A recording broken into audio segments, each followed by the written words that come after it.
Mesdames, Messieurs, bonjour, j'espère que vous allez bien, je m'appelle Augustin, ça fait 4 ans que je fais de la vidéo, et sur cette chaîne, je te partage un petit peu mes expériences de vie. Voilà, tout ce que je vis, mes apprentissages, etc. J'aime bien aller vers l'inconnu, je trouve ça super intéressant, et je trouve que c'est là que je me sens vivre, donc sur cette chaîne, tu retrouveras un petit peu toutes mes aventures.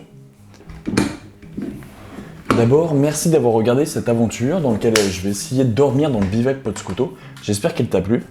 Bon, comme tu l'as compris, tout s'est pas vraiment passé comme prévu, j'ai pas vraiment réussi à aller au bivac Potscuto, j'ai fait la randonnée qui permet d'y accéder, mais j'ai pas réussi à aller jusqu'au bout. Pourquoi? J'ai fait tout simplement différentes erreurs, un peu de débutant, faut le reconnaître, et pour différentes raisons. J'avais pas de quoi dormir. En fait, il fallait donc que je fasse l'aller-retour dans la même journée, sachant qu'il m'a fallu quand même 5 heures pour arriver jusque là où je me suis arrêté. Donc ça veut dire que j'avais au moins 3h30, 4h pour le retour. 2, j'ai préféré la jouer safe. Et ça, pour le coup, je regrette pas. Je pense que quand tu fais de la randonnée tout seul, c'est important de s'écouter, et là, clairement, je me suis écouté.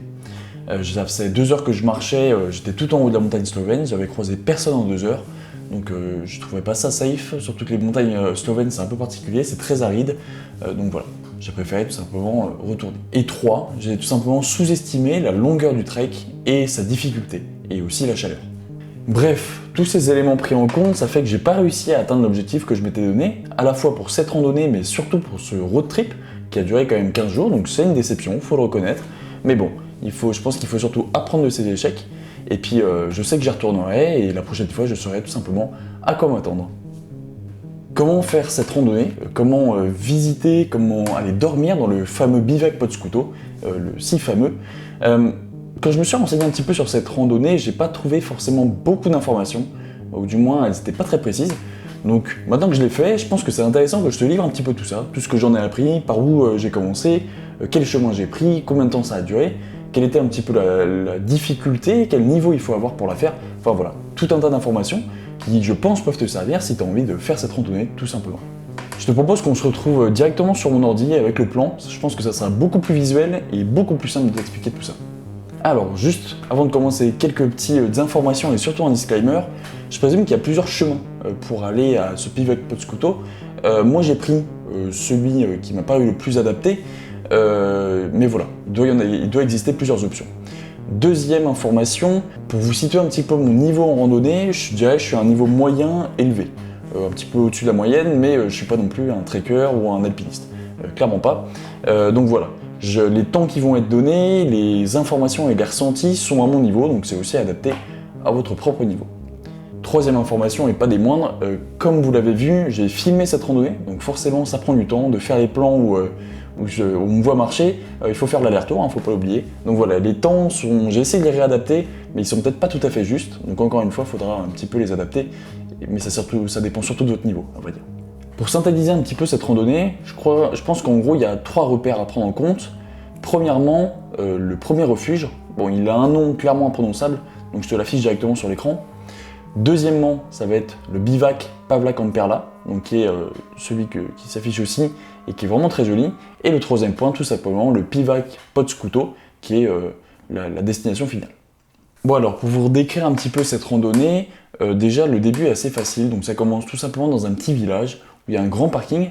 Alors ce qu'il faut prendre en compte, c'est que, alors déjà, l'été il fait vraiment très chaud en Slovénie, donc il faut partir le plus tôt possible. Et deuxième information, il y a beaucoup de monde qui fait cette randonnée, ou du moins qui utilise ces chemins, donc encore une fois, je vous conseille de vraiment partir tôt. Les premières 30 minutes de marche, elles sont assez faciles, ça se passe dans la forêt, c'est à l'ombre, il y a des chemins forestiers, donc vous avez aussi la possibilité de monter un petit peu plus en voiture. Bon voilà, c'est comme vous voulez, en gros, il faut compter 30 minutes. Après cette première étape, on attaque directement le dur. C'est une première phase de montée qui est vraiment intense et qui est faite en fait pour atteindre le premier repère, donc je vous en parlais tout à l'heure, le refuge. La montée pour aller au refuge, pour moi, elle est divisée en 2 parties. Il y a une première partie qui est une montée dans la forêt, qui dure à peu près 1h30. Alors c'est bien raide, mais c'est abrité du soleil. Il y a pas mal d'ombrage, il y a pas mal d'arbres. Mais par contre, il faut quand même prendre en compte qu'il fait vraiment très chaud. Moi, il était peut-être 8h du mat et il faisait déjà 30 degrés, sans vent, donc voilà. Et la deuxième partie, pour moi, elle dure à peu près 45 minutes. Et là, c'est un petit peu plus technique, puisqu'en fait, c'est d'anciens éboulements. Donc tu passes au milieu des éboulements, c'est un peu casse-gueule. Et puis surtout, il fait très très chaud. Donc tu es bien content d'arriver au refuge.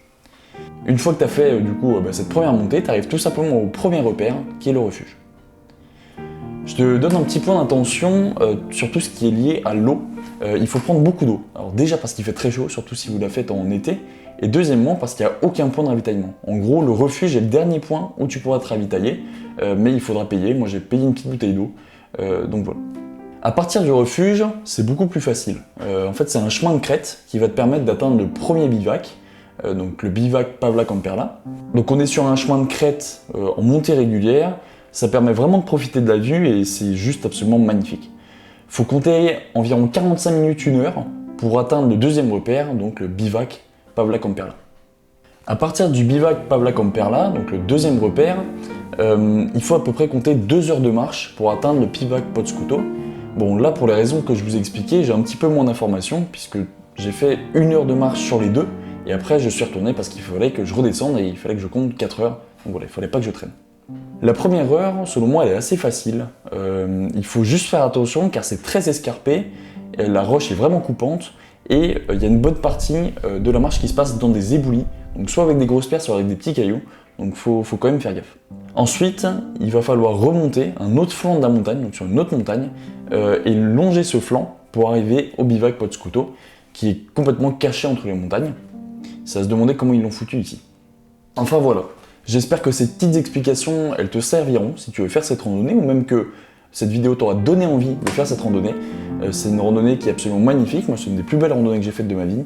Les montagnes slovènes, c'est vraiment très joli, c'est un peu particulier puisque c'est très aride, beaucoup de roches, il n'y a pas beaucoup de végétation, mais c'est vraiment somptueux, donc je ne peux que vous la conseiller. C'est aussi la fin de cette première série sur mon road trip direction la Slovénie, puisque je suis arrivé jusqu'au bout, même si ça s'est pas terminé comme je l'avais prévu, mais c'est pas grave. Et après, tout simplement, je suis directement rentré en France. J'ai fait un petit détour par la Croatie pour le plaisir, mais je suis rentré directement en France. N'hésite pas à me dire quelle vidéo t'as préférée en commentaire, si c'est plutôt la Suisse, l'Italie ou la Slovénie.